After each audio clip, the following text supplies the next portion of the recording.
Swayam Prabha. Digital India. Educated India.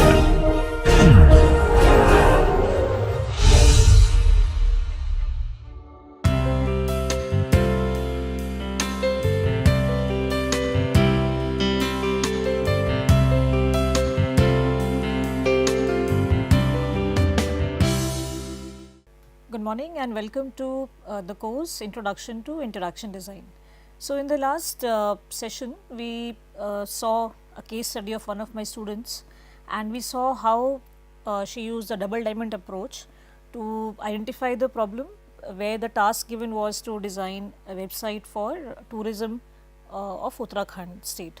So, we saw how the process of problem identification and then different aspects of the user interface like the icons, logos, how that developed to come up together to form the final output. So, today we will be looking at the visual interface design, and so when we see art or visual interface design or any other design discipline which deals with design like industrial design, interaction design. So, we can see that there are some commonalities. We can see that some theories and some frameworks may be quite similar. So, art, as we know, is has been evolving over the past many decades, many centuries. The first incidences were of the cave paintings. So, we know that how ancient the whole practice of expressing oneself was in the form of art, and whereas computers and the interface is relatively very new concept. So, although for an untrained eye the art that we see may not make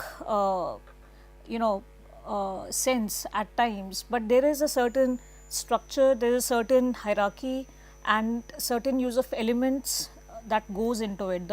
There are certain principles that make it an interesting piece of art for us to observe.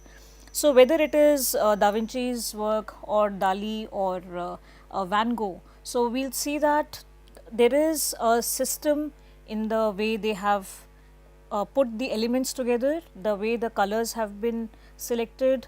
So, it is not like any element has just been placed in any random place, but there is an organized way in which the art has been created so that it can communicate the meaning, and we can as viewers enjoy the art and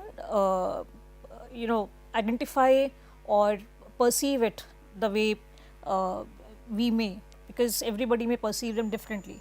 But the difference between art and visual design broadly is that the artist is sort of reflecting his observation or feelings. So, it can tend to be a little bit more subjective, but whereas when it comes to the designer or designer who is creating say a visual interface or any kind of interaction between the viewer and the system, so then they are not designing for themselves. So, it is not one's own subjective preferences or priorities really do not have any importance there. So, they are designing for people, because the expectation is that a large number of people will be using this particular interface. The area of design, we will see that how the elements are also placed in a certain manner, in a very in a functional manner, in sort of a framework, so that the user is able to interact with them more effectively. So, when it comes to aesthetics and usability, so there is always sort of a debate that what is more important, whether something should be more aesthetic or more usable. So, both these terms go hand in hand, in the sense that any interface which is very aesthetically pleasing, but it does not offer the ease of use or a good user experience to the user, then of course the user will move forward maybe to another such application. the opposite is also true, where the application website may be very functional, may be very usable, very user friendly, but aesthetics may not be very inviting, or they may not be very appealing. So in that case also the user may prefer another app. So it is important for the designer to consider both of these together and come up with a design that fulfills the efficiency and the also the structural aspect of it is taken care of. So just like we have our syntax of language, where we have a structure to a sentence, to a paragraph, to a book. So similarly, when we are creating any user interface, at that time also we have to follow certain language, some design language we have to follow. Just like I mentioned earlier, that how from the area of art we have also, we can say, borrowed some of the concepts and theories, so which sort of help one to align the requirements in a very systematic manner. So in the area of interface design also, we have certain building blocks when it comes to visual design. So we have shape, size, value, hue, orientation, texture, position. So we will be taking them up in the next few slides. So the fundamental elements of design, like line, point, shape, so they form the backbone of the design language of when it comes to the interface design or interaction design, or many other communication solutions.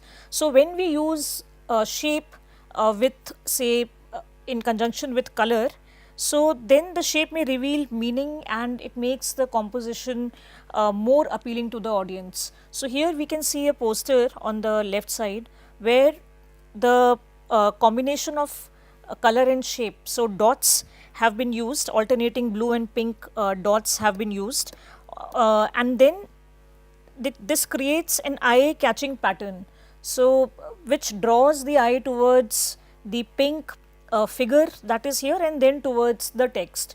So we can see how the basic the first element of design, which is the dot or the point, how it is able to capture the attention of the user, and of course when it is in conjunction with the color, so it makes it even more appealing, and there is a certain pattern, certain meaning. So we can also see the blue dots, and maybe they are the male counterpart, because this pink is the female. So there are many ways in which we can look at this design and make our own assumptions about it. But overall, a point being that it makes the art or the work that we see, it could be in art, it could be a poster, it could be a website application, but it makes it more appealing to us. So another important aspect here is the size. So of course, the bigger the size, the more it will be dominating in the screen. So for example, we have a image area. So how big a space they occupy, of course the eye will move first to what is really pulling our eye. So if it is big and heavy and dark, and of course the color also plays an important role here, because darker the color, the heavier something appears to us. The lighter it is, the light color, it appears to be lightweight. So so now there can be this hierarchy. And another place where this size helps mainly is in drawing the eye, and also it dominates the area where it has been placed. So now dominance is a principle of design, which is wherein where do we want the the viewer to see the area first, where do we want his attention to be drawn on our artwork or our website. So what happens if there is dominance is missing? If there is no dominance, then we can see here in the diagram on the left that when there is no dominance, then there is no direction, because now the viewer doesn't know that where should I look? There is no area which is pulling the attention. So when there is dominance here, in this particular case, it is in terms of these two horizontal lines. So they are offering sort of a contrast, which we'll talk about in the next few slides also. So now this is aiding the viewer in glancing at this area, because there is something, some strong association he is seeing between these two lines rather than the vertical lines. Similarly, when we have a different shape or size, so here on the left we can see that all these sizes are almost similar. So there is nothing which is standing out. But on the right, the minute we add a larger object, then the eye focuses there and then moves around the rest of the space. And lastly, that when, even if we are using one dominant shape, but repetitive use of it also is not a very good way of representing, because if there are too many of the big large shape, then again the user will be confused that where is it I am supposed to look. So there will not be anything to catch hold of their attention. So in that case, alternating the size or shape can be an essential tool in making sure that whatever we want to represent, it is represented, but we have a certain flow induced in our work. So value is a very important aspect when it comes to interaction design, in terms of how the user is interacting with the screen or the interface in front of them. So it is known as the lightness or the brightness. So we can see here that generally we see that there will be a background and a foreground.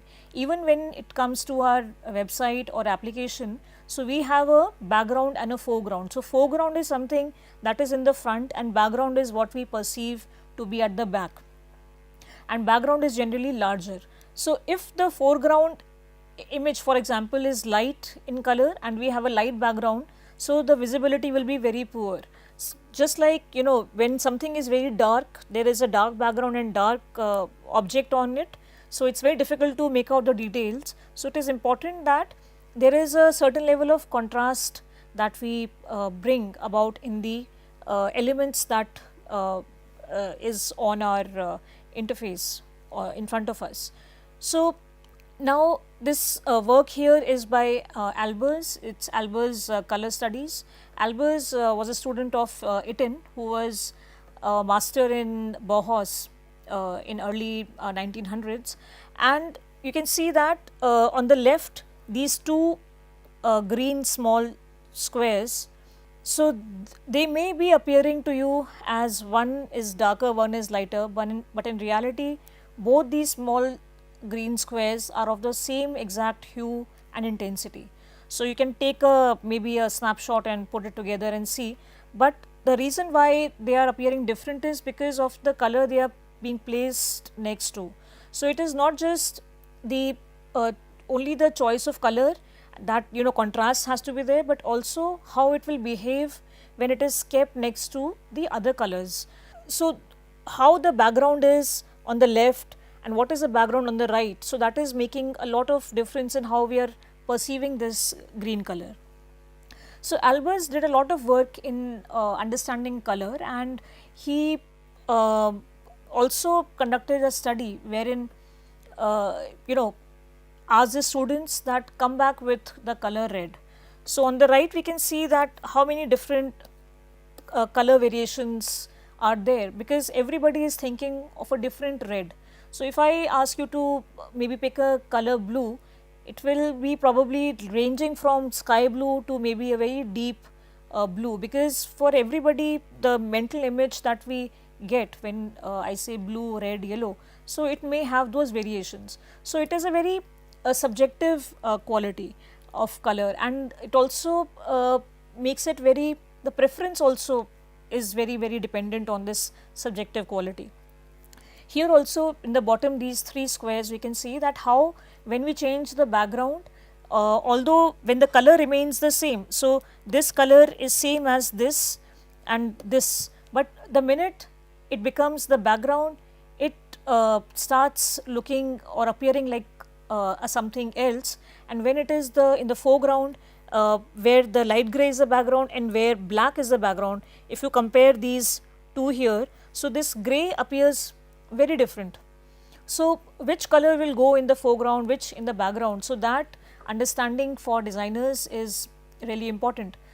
At the same time, value also helps in making something appear very quickly to the eye, so grabbing the attention, which is very important when it comes to design of interfaces. So here in this one we can see that amongst all the black dots we have one gray dot, and here immediately our eye goes on to the red. So that is the power of contrast, that how amongst all these black dots the red is just pulling our eye towards it. At the same time, value is also very useful in helping in the eye movement. So we can see on the right that these dots, which now are gray, dark gray, black, they have various tones. So we can see how they appear to be maybe flickering, just like when on Diwali we put those Diwali lights, string lights, and they don't move, but they are turning on off, and then they give the feeling or appearance that they are sort of forming a pattern, they are lighting up in a pattern. Similarly, when we play around with the value of the color, so we can see that kind of a movement. So the eye will move along, because now each and every dot is full of interest. There is something different that is being offered here, something different that is being offered here.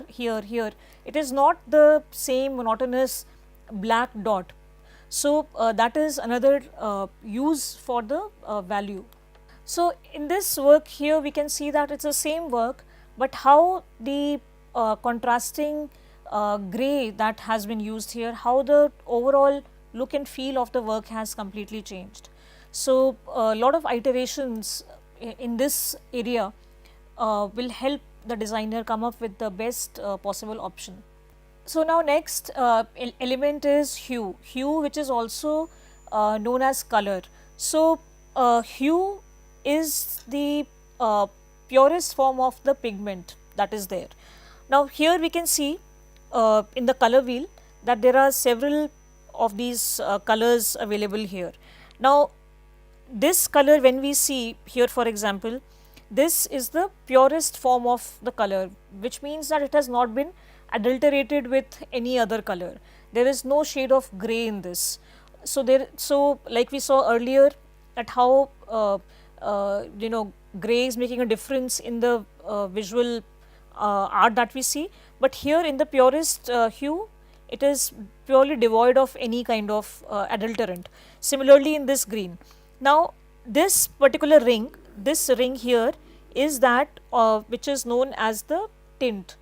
So tint is when we take the purest color or the hue and we add little bit of white to it. So when we keep on adding a little bit of white, so the color keeps on becoming lighter in color, and till the point that it reaches the color white.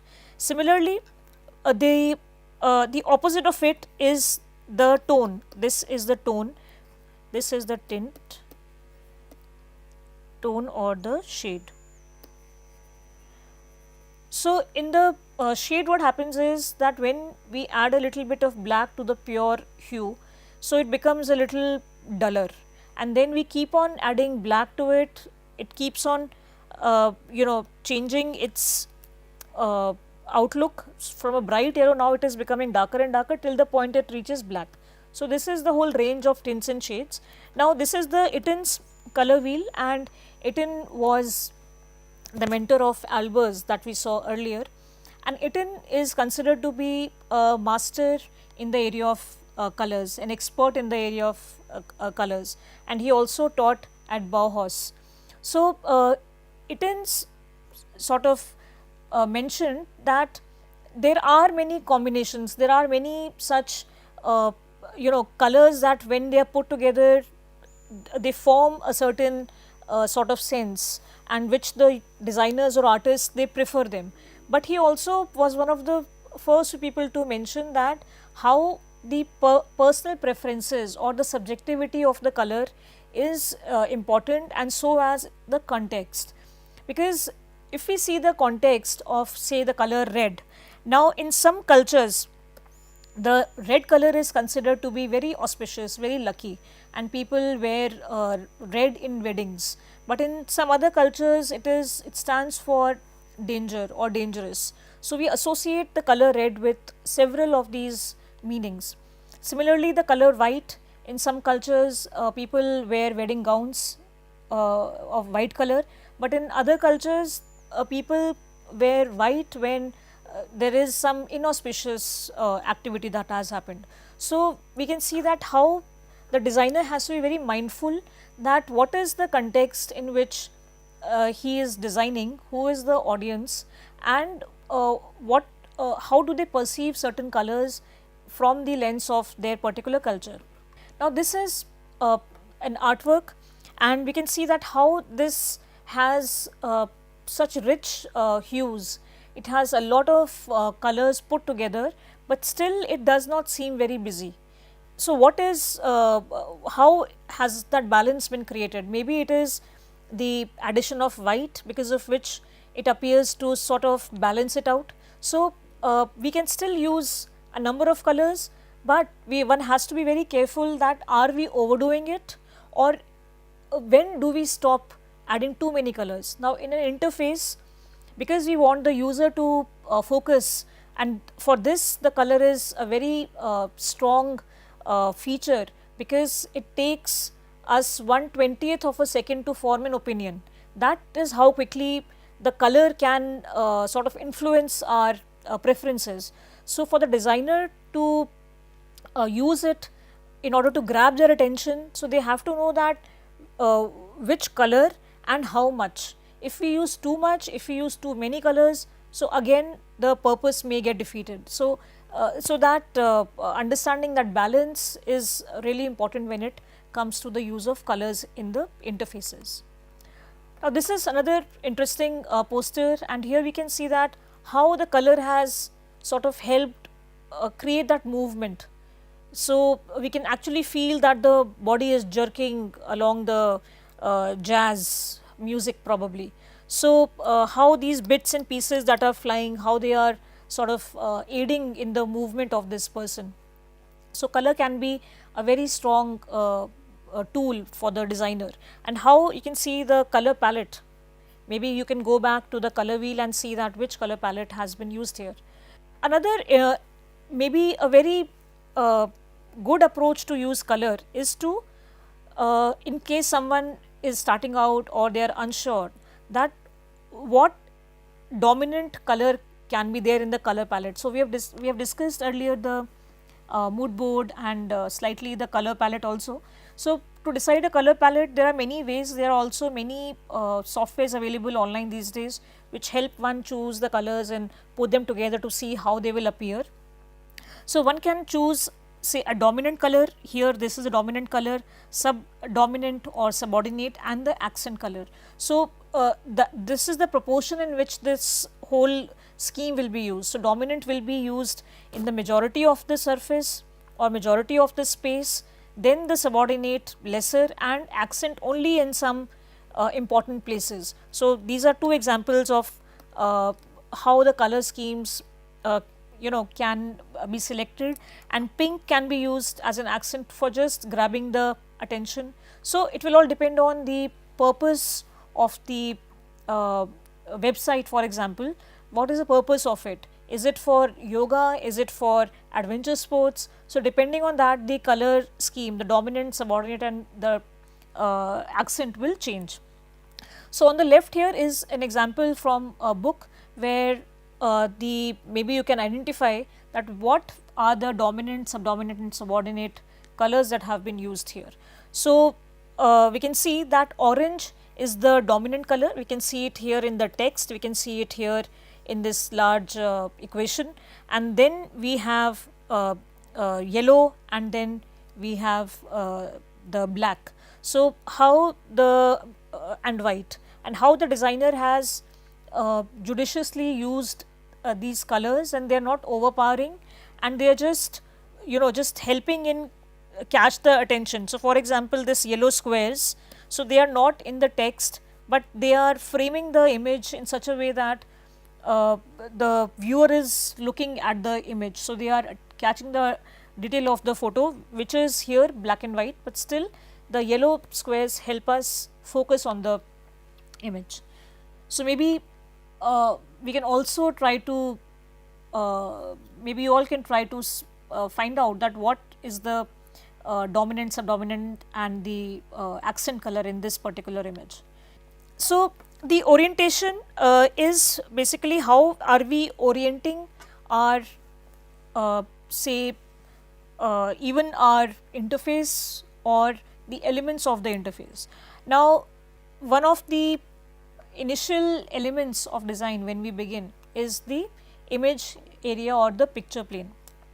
I will just quickly talk about it, that if we have a square image area or a picture plane, then what happens is that our eye is moving along the breadth, our eye is moving along the height, but both of these are equal.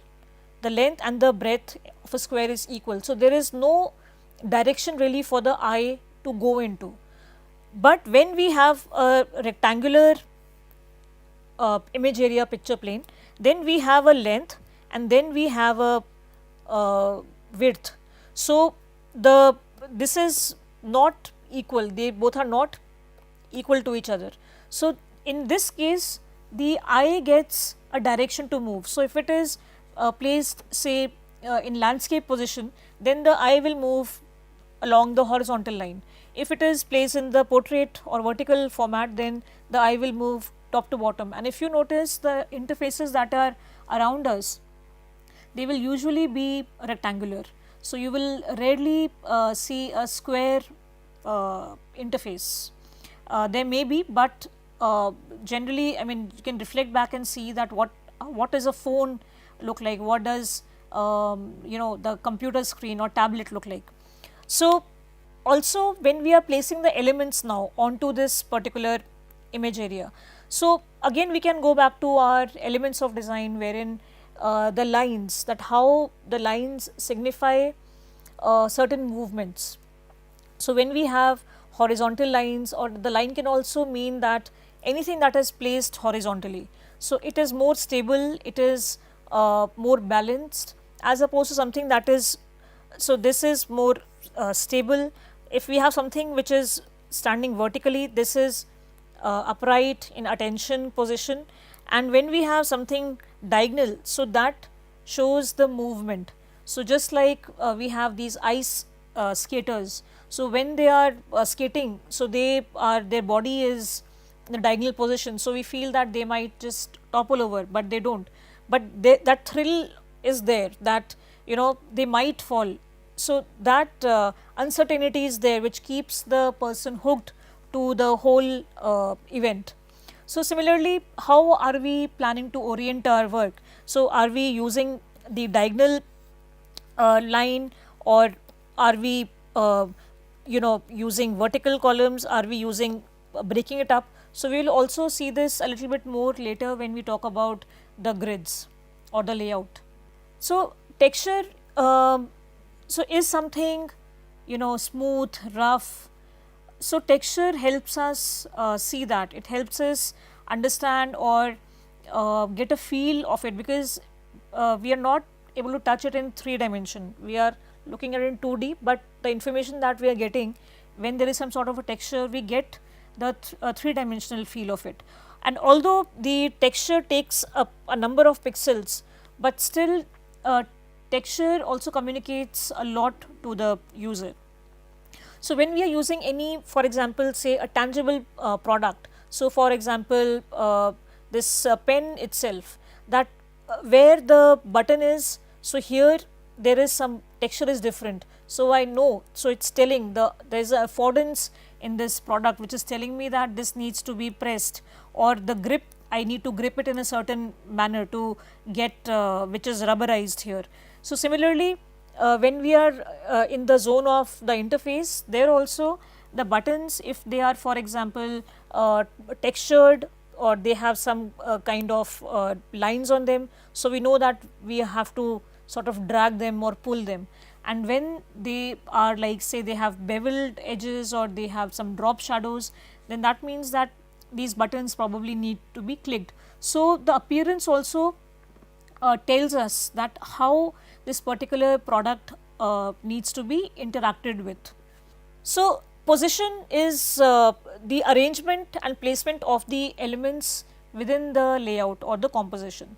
So you can see here three different examples are there, one of a mobile, tablet and desktop, and all of them sort of provide us with a very different sort of a space. So and then they all come with their own challenges and their own advantages. So where in a desktop we have more space, so we can position, we have much more free hand in putting a lot of information there because of the real estate being much larger there as compared to the mobile. But the challenge is also to ensure that the user is able to locate, because now the surface is large. So how does he move around to identify what he is looking for? So but then it also gives the freedom to sort of organize the layout in a hierarchy, whether we are using the modular system or the columns or the hierarchical. So it gives the user that freedom, the designer that freedom, that they can sort of organize them in that manner. In the phone, for example, as you can see in this diagram also, that how these all the functions are like stacked together, because now here the scrolling motion will be used quite a bit as opposed to the desktop. So what will come in the first page, how much do we scroll to go to the next? So all those decisions the designer will have to take. So once we land on the mobile, for example, so what should be in the top? What should come in the top? What is the most important information that one should not have to scroll down to get to? So all those decisions become very important when the positioning changes, when these the whole space changes. So coming to the principles of visual interface design, so just like in other areas like even art, there are certain principles, visual principles, Gestalt principles and others. So similarly in visual interface design, what are those certain principles that we used to see? So there are certain ways and certain steps that the designer can take which will help make the experience for the user very much enhanced. So some techniques are that hierarchy is important, that how are we putting or grouping the elements together so that there is a clear hierarchy, because it is then easier for the user to spot what it is they want to interact with first. Then the other is that how to give the structure and flow. So just like in a story there is a certain flow, that Ram went to the jungle, then Sita got kidnapped. So when that has a flow, so similarly in the interaction also there has to be a flow. If I am attempting something and then there is a break in it and then it is somewhere else, so that is going to give me a very poor experience, because I will be left confused that what happened, why, how, where is this, how do I search for it? So and since we are focusing on the experience and also the efficiency, so it becomes very important that we follow the structure very well. Then also the imagery, if you are using any type of images, you are using any type of illustrations or any type of, even I would say buttons and icons and color, so they have to have a consistency. We cannot have one thing on one page and something else on the other page, so that that connectivity has to be maintained. So if there is a color palette, so on one page one has to follow the color palette, on second page we cannot just come up with a new dominant, subordinate and accent colors. That can happen in certain cases also, that sort of is a possibility, but for that also it has to somehow link with something. There has to be some element which is following through the entire story, which is linking it together. The next is the style and function. So of course the style and function, they both have to go hand in hand together for the interface and the interaction to be seamless, and avoid visual noise and clutter. So of course the too much of something, too much of a certain color, too much of a certain shape, too much of the same image also will not really help in grabbing the attention or keeping the attention of the user. So we have to be careful that how much of what needs to be used. So coming to the hierarchy, as we can see here, that how there is a thick line, then thinner and much thinner, and how the color is also changing, the hue is changing. So based on the scenario, so we have to determine which controls and the pieces of data user needs to understand instantly, that when a user is visiting our website or our application, what is it that they are looking for, what is it that they would want to find immediately. So that we have to determine, and then what would they look for next. So for example, if I am already a user, I would probably want to identify login, for example. So if I am going to if I can't find login and I'm looking around for it, so that will leave me maybe frustrated. So what is it I will do first, what is it I will do second. So scenarios need to be created, which we have discussed earlier also, that how, in what scenario. So scenario 1, this action needs to be taken. Scenario 2, now the user wants to take this action. Scenario 3, so then we come to know that how do we prepare the hierarchy of our visual elements, including color and shape, size, everything, so that the user is able to identify based on their priority the particular elements. Then establishing a relationship. So the elements need to have some sort of a relationship. They cannot be like, we can't have 5 different stories in one place. There has to be sort of a link between the elements. So that is what the elements are doing. They are creating a whole story for us.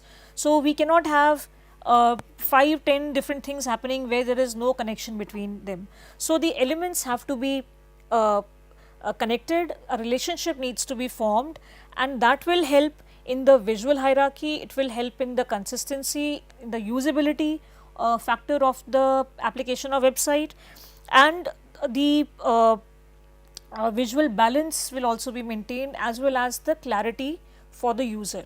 So all these need to be taken into account, and also we cannot forget that the emotional impact that we have talked about in the earlier lecture also, that how the user needs to connect emotionally. So we have to keep that in mind also, that how will our work emotionally impact the user.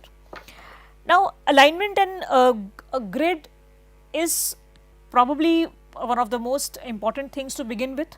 So if we have a nice aligned and properly designed layout, then we have to place our elements there.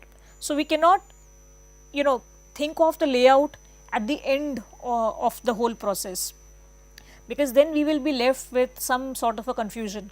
Now there are broadly 3 types of layouts that we use. So one is the modular layout, where we have these different modules in a layout. Then we have the column. So let me just draw this one more time. So you can think of modules like different modules like this, where we have gutters in between. So this gutter is a white space here and horizontally as well. So this gutter, along with the periphery of the layout, will form the background. So which we have discussed, that how background and foreground, that relationship is very important. So it will form the background, and the whatever is here will be the foreground.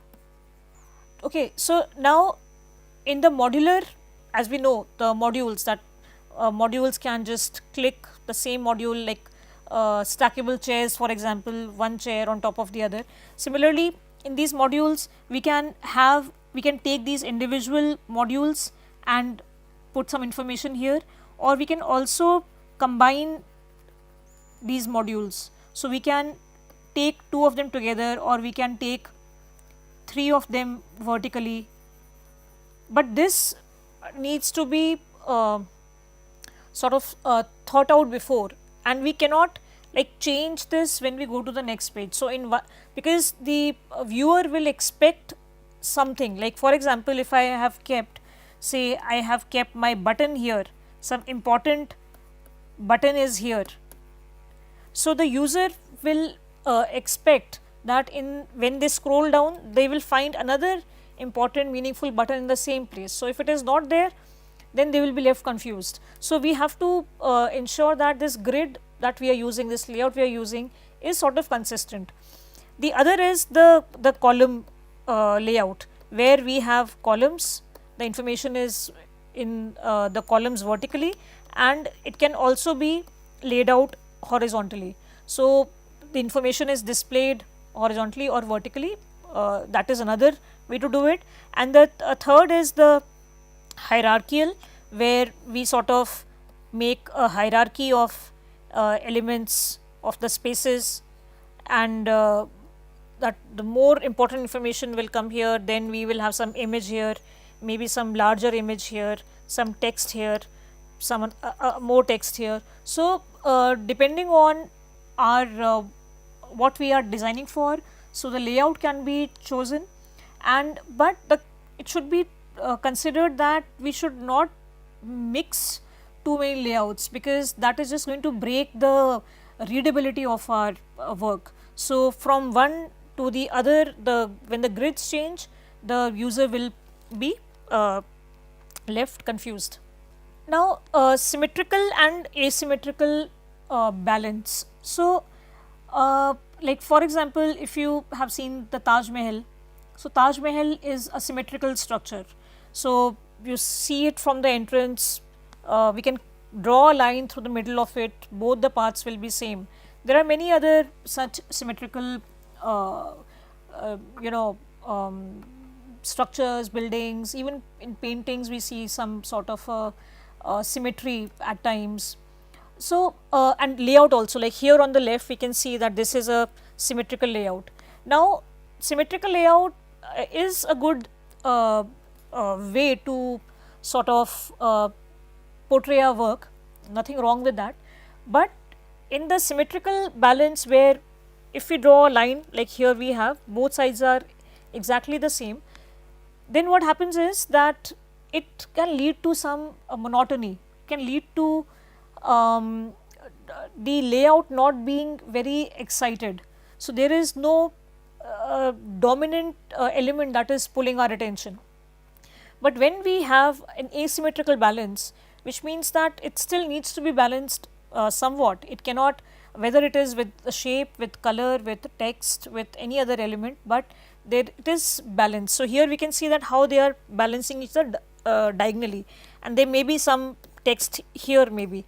So now in this particular case, it is not something which is very expected, it is not something that is that somebody will predict, not predictable. So something that will give us a little bit of an excitement, suddenly something comes here, or but we have to keep a fine balance between that also, because earlier slide we saw that how layout is important and how we cannot keep on changing the layout. But in the same layout, the image can keep on shifting the place. We can take, for example, 4 of those modules, place an image there, but on the other, when we scroll down, we can use the other 4 modules, for example. So it is up to the designer how they want to treat it, but the asymmetrical balance makes the work just a little bit more exciting to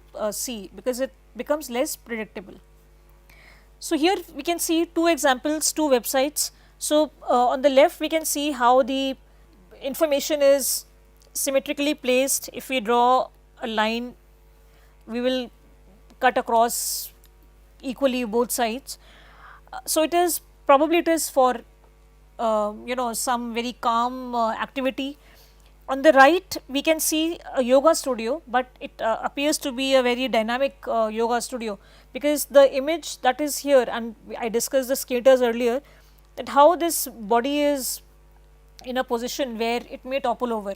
So, now this is an example of how the elements have been placed asymmetrically, because the image is here, then we have the text here talking about it, whereas here we on the left we have this equivalent to this.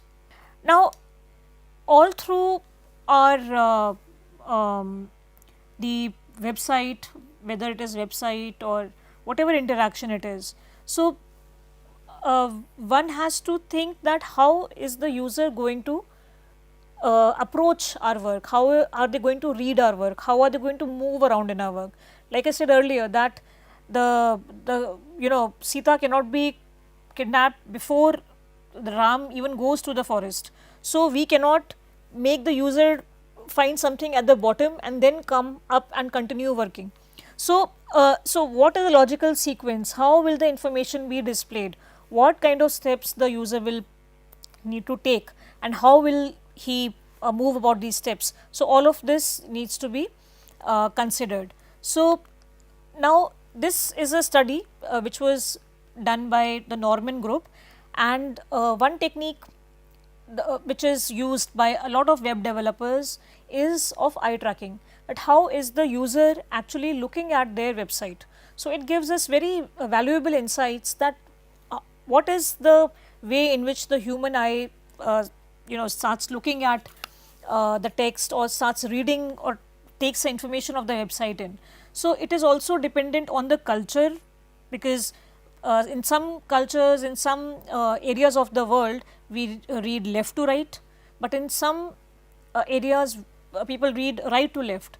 So, who are we designing for also needs to be considered. If we are making a laptop and or any sort of a document, Word software for example, but the one is forced to write left to right, then people who write right to left, then for them it becomes unusable. Anyway, so eye tracking was used here, and so what it showed was, you can see that when humans are reading any text, document or website, so they read in an F pattern. So, what that means is that they will start from the left, they will go towards the right, then they will come back here, and then they will scan, and then they will follow like that. So, you can see a little F forming here, and similarly here also. So, we can see the F forming here. So, that is how the humans read. So, eye tracking actually has been used, it is a very useful tool, like even in during the time when Japan was in war with USA. So, at that time also, because lot of men were being killed by the gunshot to the head. So, what they did was that they designed their uniform in such a way that the flag of the Japan, which is the red dot, it was on their chest area. So, now in the middle of the jungle, when everything is green and they are wearing a uniform or their army uniform with red on their chest, so the enemy will immediately grab the red color and they will shoot. So, the person will get wounded, the soldier will get wounded, but he will not die, because the chest has been hit, so it can still be treated.